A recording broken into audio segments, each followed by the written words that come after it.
certain information at the beginning of your family law case. Hi, I'm Sean Palmer with the Palmer Law Firm, and there has been a major change in the discovery rules in the state of Texas on cases that involve family law matters. And the discovery is the process of finding out information. Previously, in the old rules, prior to January 1st, 2021, the party who was filing a lawsuit would file the lawsuit and serve, and then we might enter into a discovery phase after the initial part of the case has gone on. Discovery means basically trying to get documentation and information about the case that will help you to put the case together and present it to the court. And prior to January 1st of this year, 2021, the lawyer had the ability to decide whether or not to do formal discovery, and that means whether or not to request documents or to answer written questions on the record. But that has been changed quite a bit by the new rules under the Texas Rules of Civil Procedure, particularly under 190, 192, 193, 194, 195. Those have taken effect now, and so the old discovery rules are not there, and your attorney must gather information at the beginning of the case, and there's no discretion on that. So under the new rules, you're going to have to produce information for your attorney, and your attorney must send that information to the other side within 30 days of when the answer for the pleading was due. So parties are now required to produce answers to certain questions early in the case. They're also required to produce any documentation that they want to put forward to try to present to the court as their own evidence. And those documents, which normally we gather up later in the case, is now required at the very beginning of the case.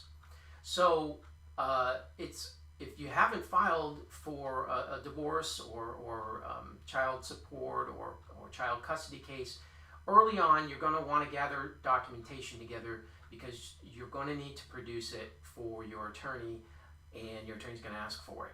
So what are the things that you have to disclose, what we call disclose under the new rules? Well, the first thing you need to do is we need to disclose the correct names of the parties to the lawsuit.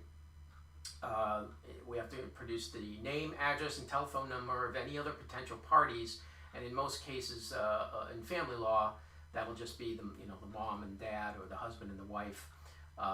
Usually there's not another third party that would come in. You also have to make a list of the legal theories, and in general the factual bases for those legal theories about what you're trying to achieve. So your lawyer definitely was going to be needed in this part of it, because your lawyer is going to have to tell you what the legal theories are of your case, but you're going to have to produce information to your lawyer about facts that would support what you're seeking. So, for example, if you are trying to make a claim of adultery, and you have some sort of videos maybe or something relating to that, and you want to use those in court, you have to produce those at the very beginning of the case. So that's required. And you're going to need a copy of any other documentations, like account statements, or basically anything that you want to prove in terms of property, titles, things of that nature. You're going to have those ready to go right at the beginning of the case. There's some other things that aren't as common but are required, like indemnity and insurance agreements, settlement agreements you might have had, any statements from witnesses they might have written down, and if you're alleging physical or mental abuse, then you're going to have to, and you want to show anything, you have to produce all the medical records and bills that are related to those injuries. And and the name and address of any person who might be designated, as I say, as a third party. You have to produce all that information. And so we call those kinds of things, we call those initial disclosures. And those are due right away, so you should have that information ready to go when you go to your attorney for the first time or very soon after hiring him. Now, in a divorce, there are other documents that you're going to have to produce on this initial disclosure as well. And those documents are all documents that have anything to do with your real estate, say title documents, loan documents, deeds. You're going to have to produce all documents pertaining to any pensions, retirement, profit sharing, or any kind of employee benefit plan. If you got a 401k, if you're getting a pension, I don't know, many people aren't getting pensions nowadays, but anything like that nature that is community, potentially community property, you have to produce the documents about that right at the beginning. You have to produce all documents of that show any life insurance, health insurance. Those have to be produced. You have to produce the most recent statement of any account at a financial institution. So that's your checking and savings account.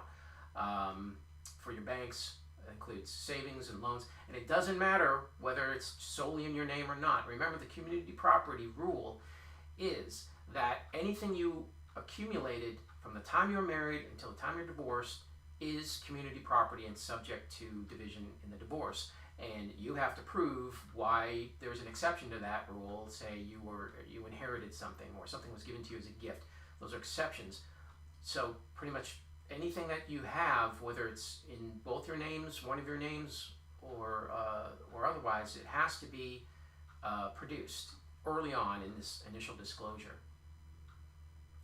Then if you have child support or a spousal matter of getting maintenance for on a temporary basis or on a long-term basis, if any calculation of somebody's income is required, such as calculating for child support or determining whether spousal maintenance is going to happen, then you must also produce in that initial disclosure all of the policy statements and summaries for any medical and health insurance coverage that you have.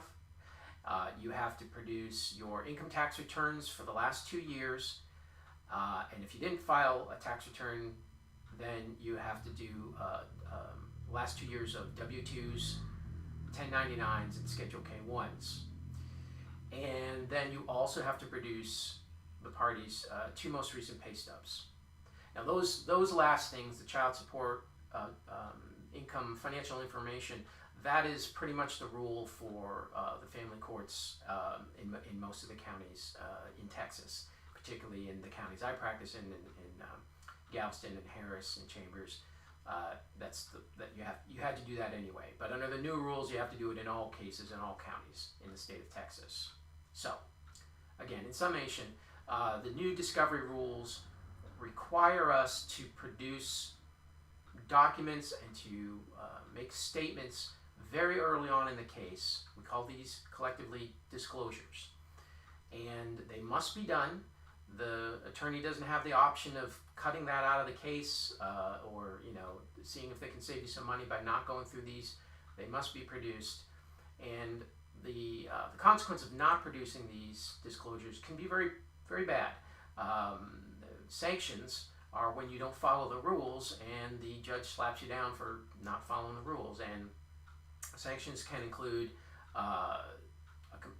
in order to compel you to do the things you should have done in the first place, but also maybe even attorney fees for the other side to, if they had to enforce the rules in front of the court may punish you by making you pay the other side's attorney fees. And there may be other sanctions, up to and including dismissing your case if you're the one filing for it. So you don't want to run afoul of those rules. This is a kind of a complicated process now. It is the law. It has been passed, and some people aren't, happy with it, but it doesn't matter. Those are the rules, and we have to follow them. So try to get that information together early on in the case and help your attorney out with it. And if you have any questions about this topic, please give us a comment below, and we'll try to answer that and get the answer to you. So I've gone through this, and I hope hopefully it's understandable. And thank you for your time. So I'm Sean Palmer with the Palmer Law Firm, where we can't mend your heart, but we can protect your rights. So let me know if there's anything we can do for you. Thank you.